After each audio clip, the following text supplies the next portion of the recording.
Hello, bonjour à tous. Alors, êtes-vous au rendez-vous ce matin?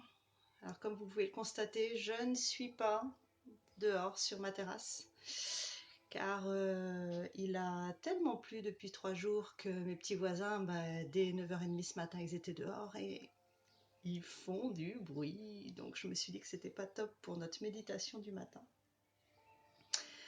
Alors, j'ai rapatrié à l'intérieur. Et me voici avec vous ce matin pour parler de gratitude. J'attends un petit peu que vous arriviez.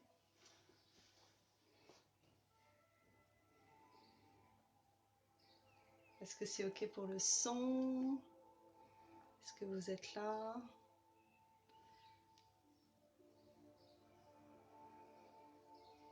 OK.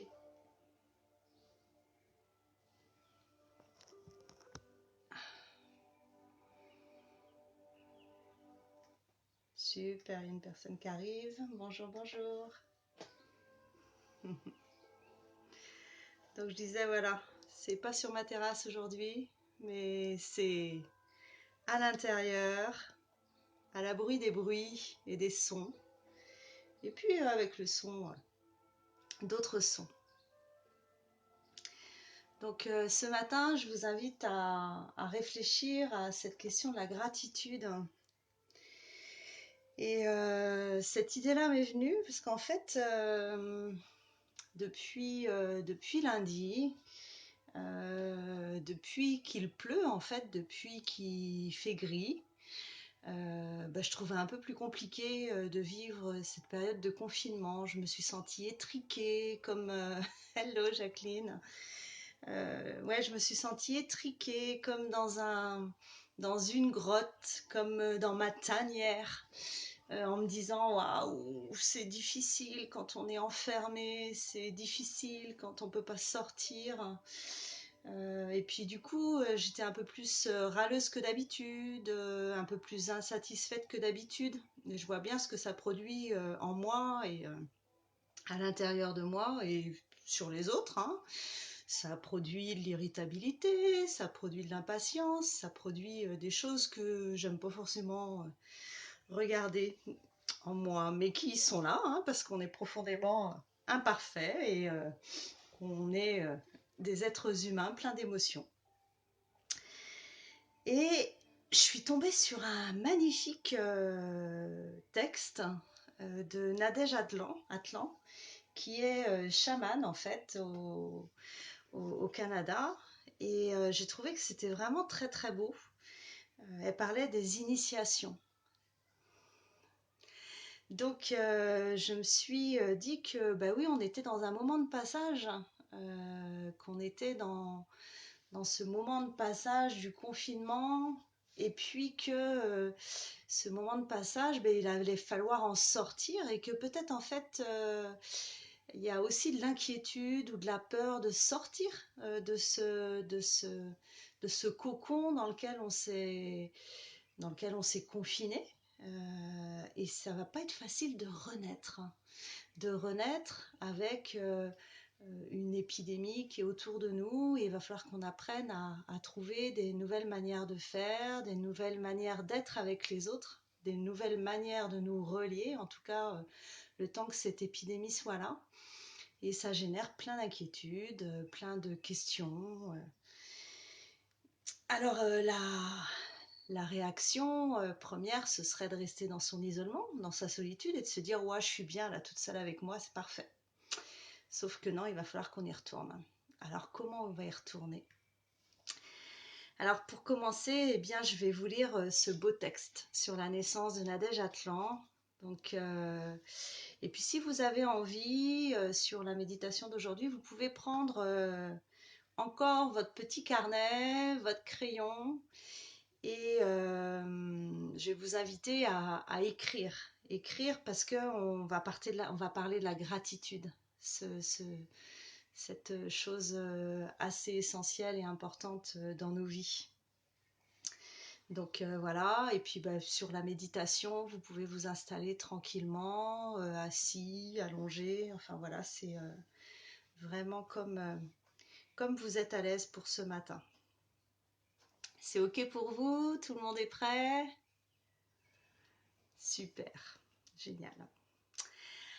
Alors, je vais vous lire ce premier texte. Je vais même vous mettre un petit peu de musique là, tranquille.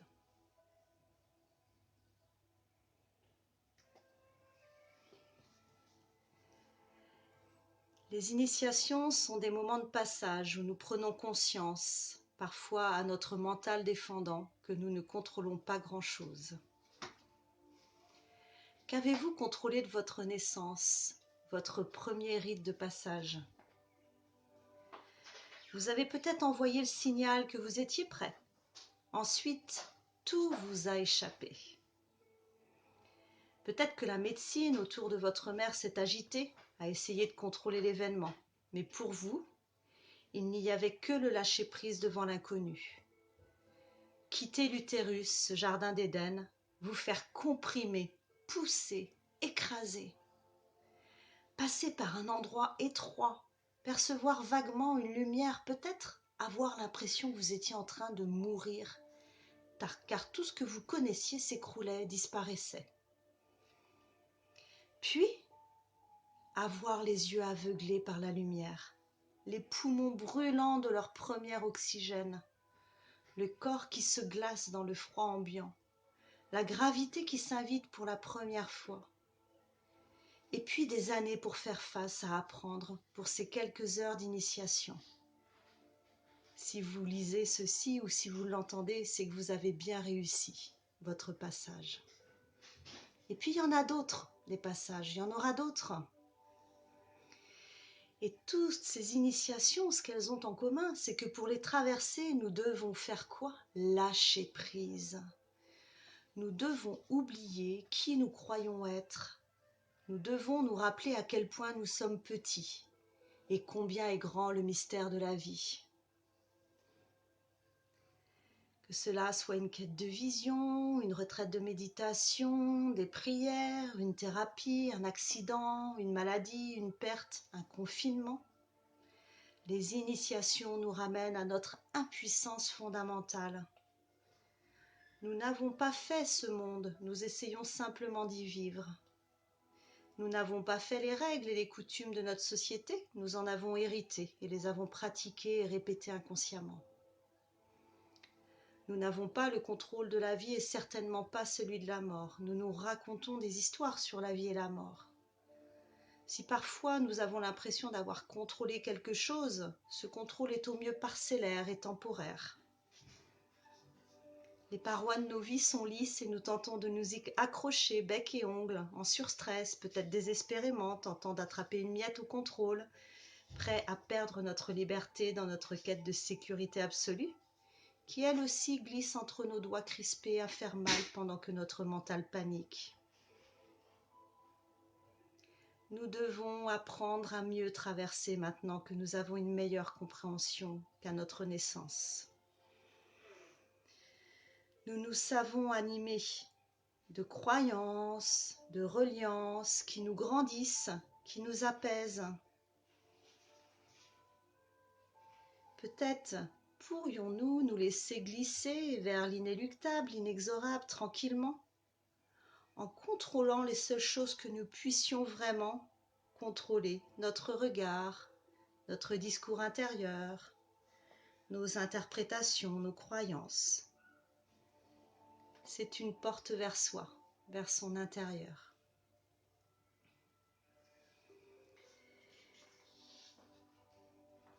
Et ça, c'est vraiment un texte que j'ai aimé et qui nous amène à cette naissance, à cette transition que j'avais envie de vous lire. Et ça m'a amené à cette question de la gratitude. J'ai eu une personne qui m'a dit « J'aimerais que tu me donnes des conseils sur comment passer à l'action ». Et pour pouvoir passer à l'action, on a déjà vu l'importance de cette sécurité, de ce cocon. Mais alors une fois qu'on est dans le cocon, des fois c'est difficile d'en sortir. Et donc passer à l'action, ça va nécessiter beaucoup de choses. Parce que on peut procrastiner, parce qu'on a peur d'échouer, parce qu'on est perfectionniste et que du coup ça nous tétanise. parce qu'on a un manque de confiance en soi, parce que nos projets sont trop lourds, parce qu'on a peur de s'ennuyer. Et donc pour vaincre toutes ces raisons, eh ben, il faut oser se lancer, il faut oser sortir, il faut oser passer le passage. Il faut survivre aux 5 premières minutes. Il ne faut pas avoir peur de l'erreur, il ne faut pas avoir peur de se tromper. On est profondément imparfait.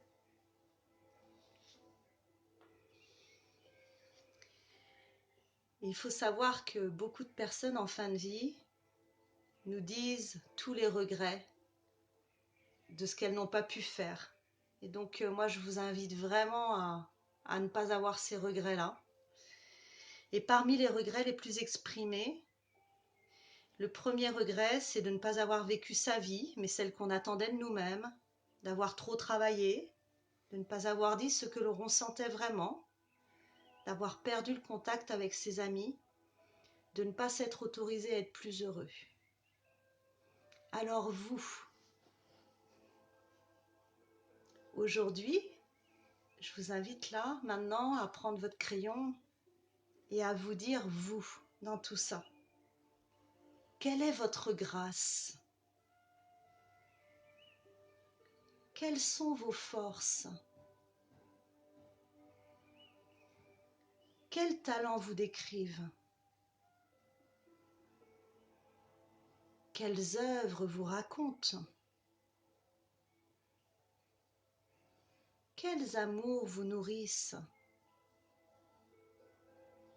Quelle est votre méditation? Alors on ne va pas répondre à ça en 5 minutes, mais c'est vraiment penser à soi. Moi, où j'en suis dans tout ça?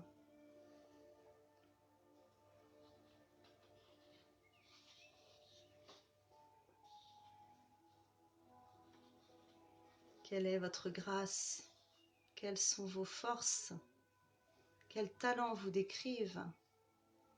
Quelles œuvres vous racontent? Quels amours vous nourrissent? Quelle est votre méditation? C'est peut-être en posant juste un mot et puis après vous prendrez le temps d'infuser tout ça et de vous réinterroger sur ces questions-là.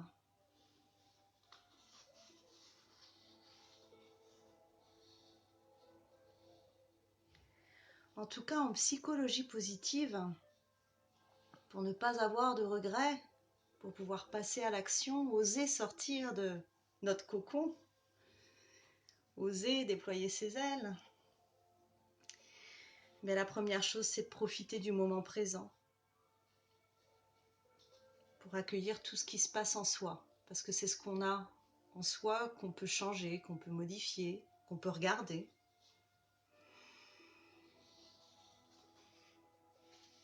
Et la gratitude, c'est un sentiment vraiment important. C'est un sentiment de reconnaissance que nous éprouvons lorsque nous réalisons la saveur de ce que nous vivons. C'est un rayon de soleil sur la joue, c'est une conférence, c'est dans le fait d'aider les autres. Ça nous amène de la satisfaction et un sentiment de bonheur, de bien-être.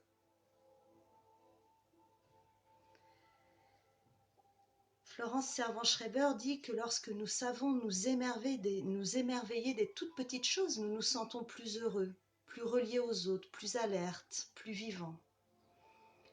Nous nous sentons beaucoup moins seuls. Et c'est un sentiment qui nous rend humbles, qui nous donne envie de donner en retour.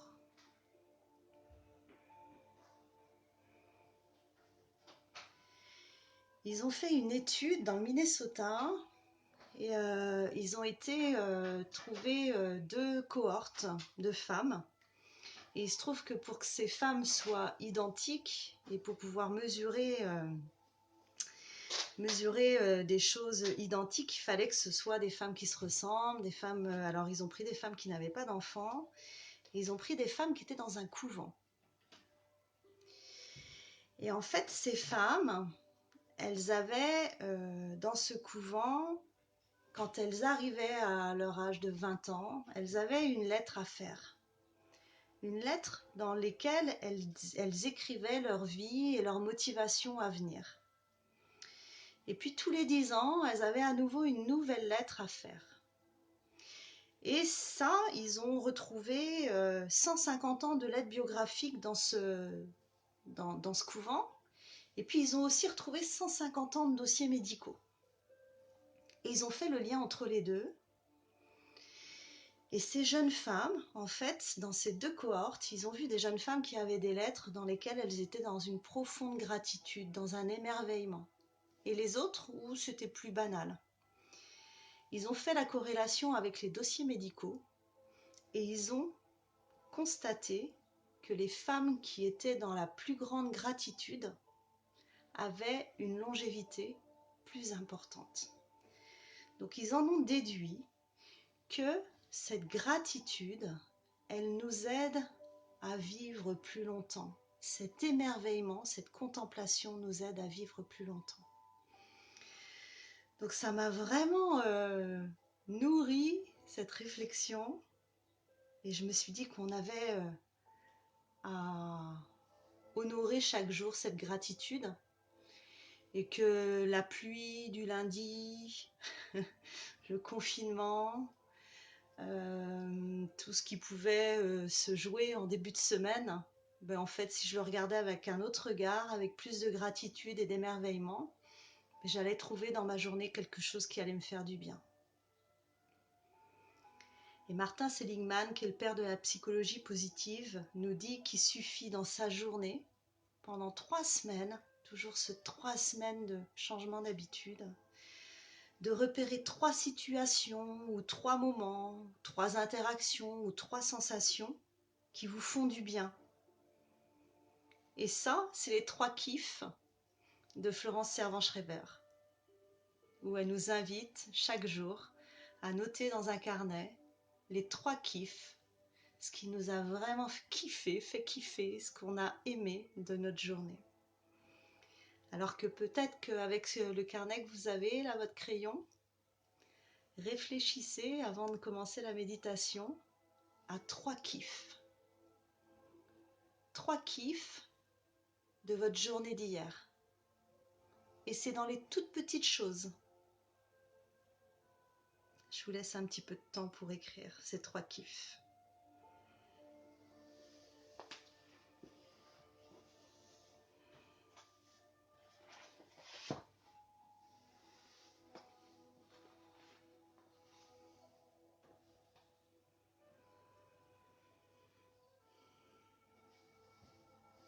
Ça y est? C'est ok pour vous?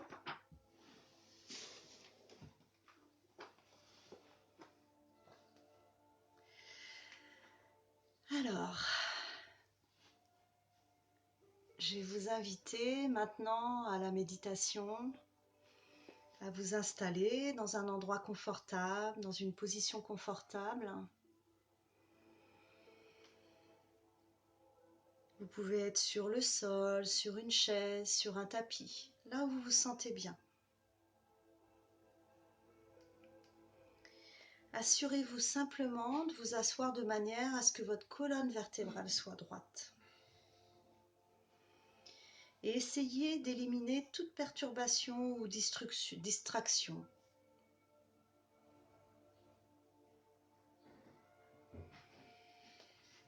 Maintenant que vous êtes installé, inspirez profondément par le nez et en expirant, détendez vos yeux. Fermez-les si vous vous sentez plus à l'aise ou regardez simplement vers le bas. Inspirez profondément et en expirant, détendez vos yeux.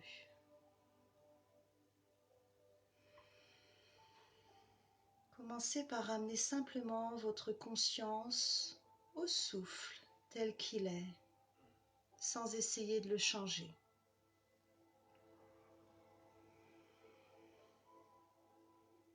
Pouvez-vous remarquer si votre inspiration est plus longue de votre expiration ou vice-versa?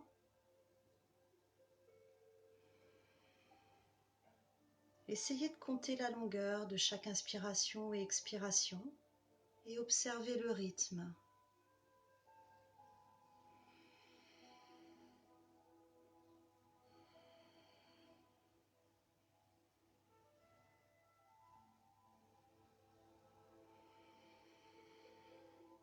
Toujours connecté à votre souffle, à observer les inspirations et les expirations. Comptez la longueur des inspirations, la longueur des expirations.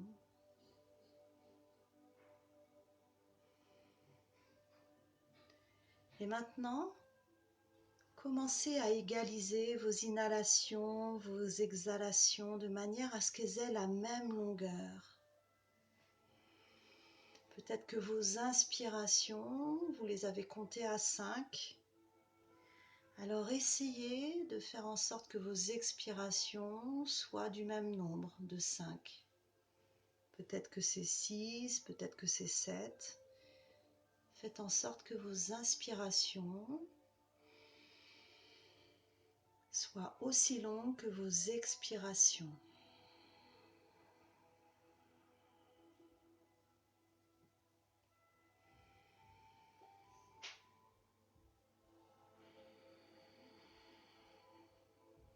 Et inspirez le même nombre que les expirations.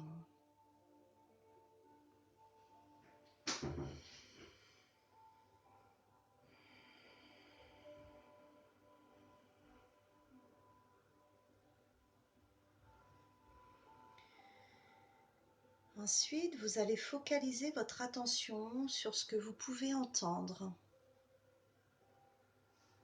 Sans définir les sons, remarquez simplement la capacité de vos oreilles à entendre. Rendez grâce à vos oreilles pour avoir si bien travaillé et pour vous avoir permis d'entendre tout ce qui compose ce beau moment.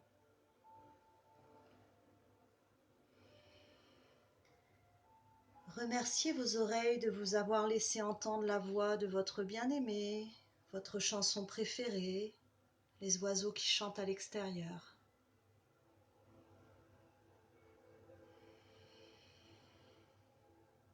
Et continuez à inspirer, à expirer au rythme qui vous convient.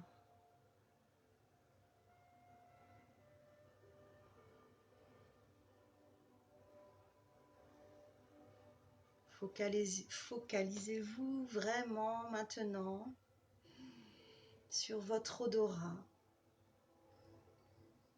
Soyez reconnaissant à votre nez et à votre système olfactif de vous permettre de sentir les biscuits tout juste sortis du four, les cheveux fraîchement lavés de votre bébé ou l'odeur inimitable d'un feu de camp.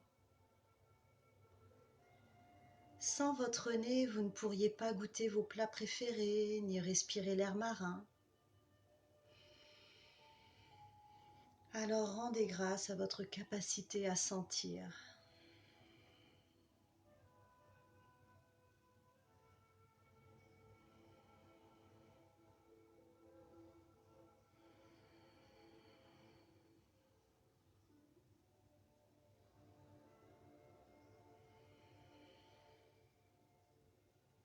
Offrez maintenant toute votre gratitude à vos papilles gustatives, à votre langue, à votre bouche, qui vous permettent de goûter à votre boisson préférée, aux nombreux aliments qui nourrissent votre système vital.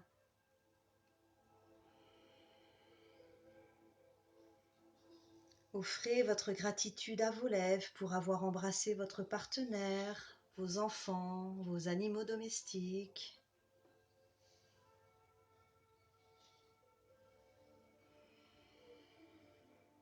Exprimez votre sincère grâce à votre sens du goût pour vous permettre de profiter de toutes les saveurs du monde.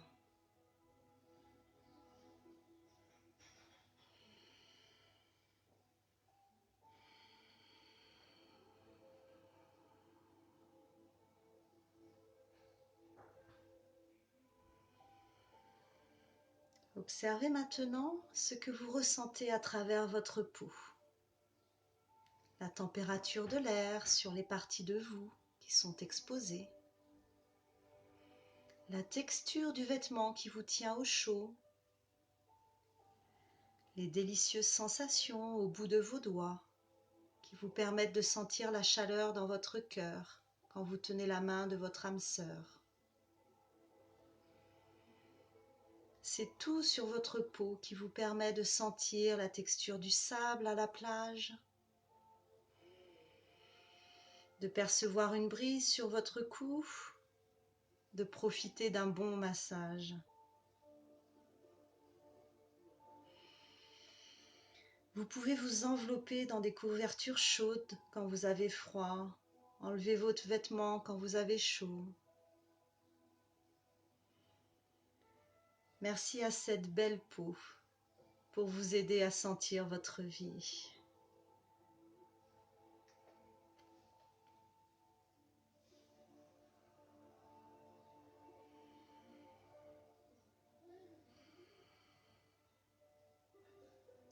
Et maintenant, dites merci à vos yeux. En gardant les yeux fermés, vous pouvez vous envoyer des vagues de gratitude à ces yeux magiques, magnifiques, qui vous permettent de voir le monde qui vous entoure. Des vagues de gratitude à vos yeux pour avoir permis d'établir un contact visuel avec votre meilleur ami, de voir le visage souriant de votre enfant ou de votre entourage. À vos yeux qui vous permettent de voir l'art, la nature, la beauté sous toutes leurs formes. Quel que soit le degré de visibilité de vos yeux, remerciez-les de tout ce qu'ils ont fait en vous laissant pénétrer visuellement et mentalement dans le monde qui vous entoure, à travers les fenêtres de votre âme.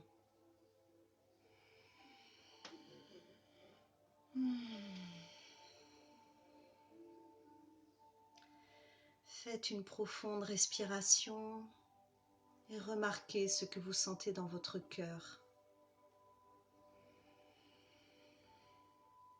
Connectez-vous à une sensation d'expansion dans votre poitrine.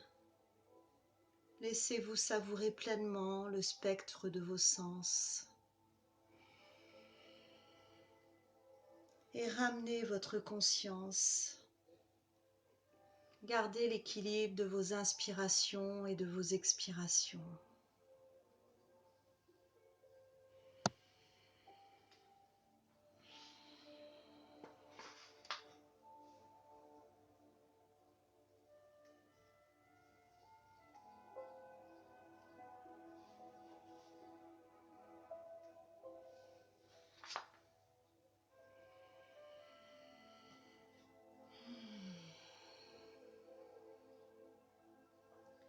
Maintenant, pensez à quelqu'un dans votre vie qui est facile à aimer. Imaginez cette personne assise devant vous. Regardez-la vous sourire et à travers votre cœur, la remercier d'être dans votre vie. Comme si partout où il se trouvait en ce moment-là, vos chairs pourraient recevoir votre gratitude.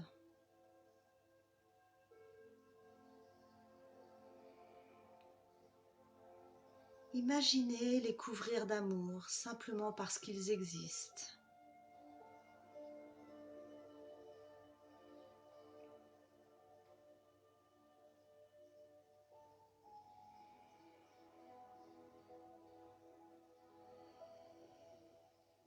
Et offrez votre gratitude à cette personne. Remerciez-les d'être dans votre vie. Pensez à quelqu'un qui vous a rendu la vie plus facile. Remerciez-le pour tout ce qu'il a fait pour vous aider. Rappelez-vous un maître dans votre vie, quelqu'un qui vous a montré la voie de manière formelle ou informelle.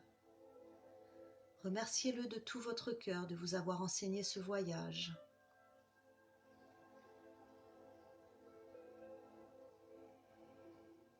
Et enfin, envoyez votre amour et votre gratitude à toutes les personnes que vous avez rencontrées jusqu'à présent et que vous rencontrerez aujourd'hui. Remerciez-les de rendre votre journée plus intéressante et plus riche. Prenez une profonde respiration et rassemblez toutes ces personnes de votre vie dans votre cœur. Tenez-les là un moment, puis laissez-les partir. Et revenez à l'équilibre de votre souffle.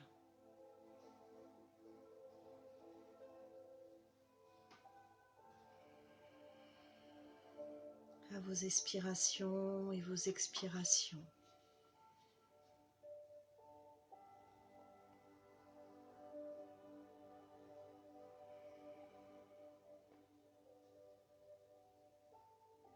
Portez maintenant votre attention sur les biens qui ont le plus de sens pour vous.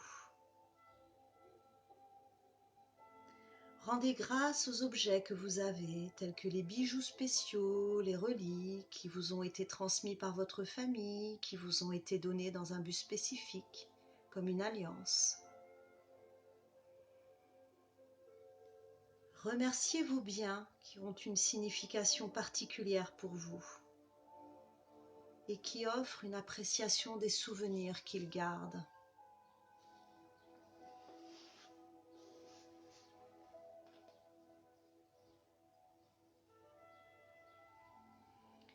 Offrez maintenant vos remerciements à la maison dans laquelle vous vivez, à toutes les commodités qui vous aident à rester en sécurité, nourris, en bonne santé. Merci à votre lit confortable, à votre cuisine entièrement fonctionnelle, à l'eau courante dans votre salle de bain, aux murs qui vous gardent au chaud par temps froid, aux fenêtres qui s'ouvrent pour vous, rafraîchir quand il fait chaud. Dites merci au toit qui vous protège.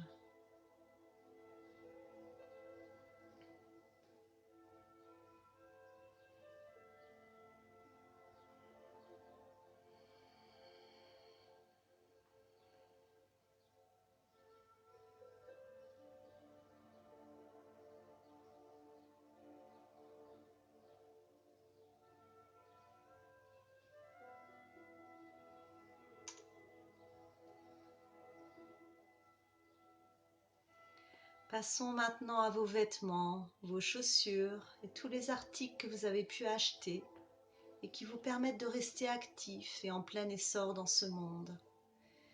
Les livres, les outils électroniques qui vous permettent de vous connecter aux autres, d'acquérir de nouvelles compétences, d'élargir vos horizons.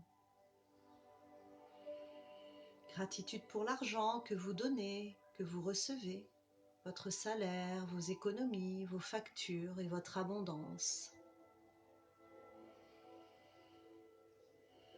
Libérez-vous de toute culpabilité ou sentiment de honte, de remercier vos biens matériels. Appréciez-les vraiment dans l'instant présent.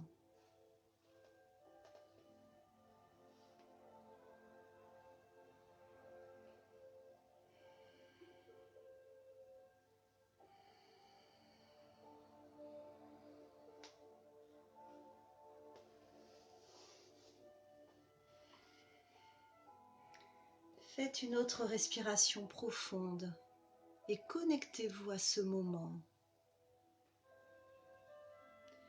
Ouvrez les yeux, regardez autour de vous.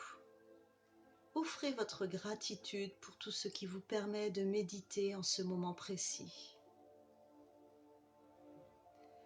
Rendez grâce à vos conditions et vos moyens de vie qui vous donnent la chance de rester dans le calme et d'être reconnaissant pour tout ce que vous avez. Pour votre santé, vos capacités physiques qui vous permettent de vous asseoir tranquillement et d'améliorer votre vision et votre bien-être.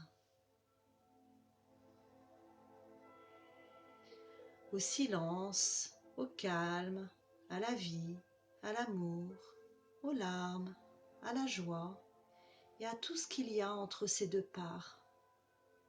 Soyez reconnaissants.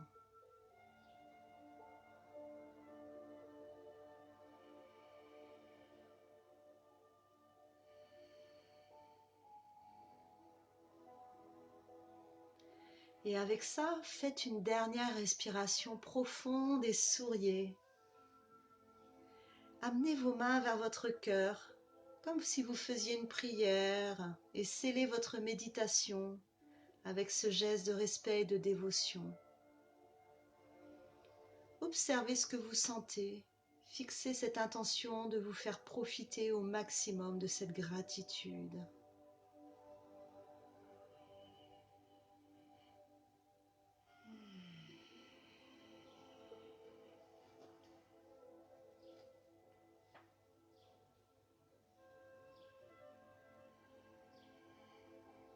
Alors, comment vous vous sentez avec cette méditation de la gratitude, du remerciement?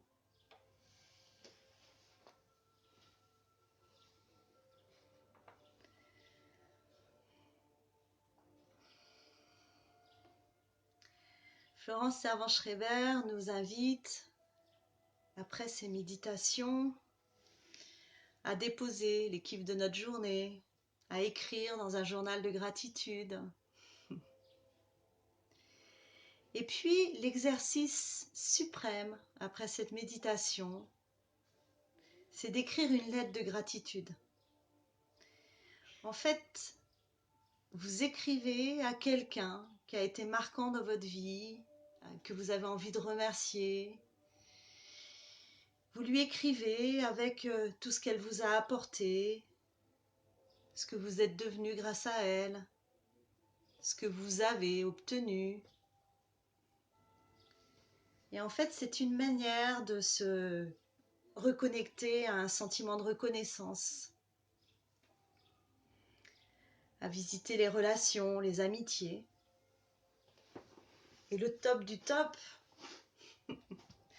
c'est d'offrir cette lettre de gratitude à la personne que vous remerciez, de lui envoyer par mail, par courrier. Et le topissime encore plus, quand le confinement sera terminé, c'est de lui faire une visite de gratitude. Imaginez toute l'émotion que ça peut engendrer. C'est d'écrire cette lettre, d'aller rencontrer cette personne et de lui lire cette lettre de gratitude. Imaginez la puissance de l'action et de l'émotion.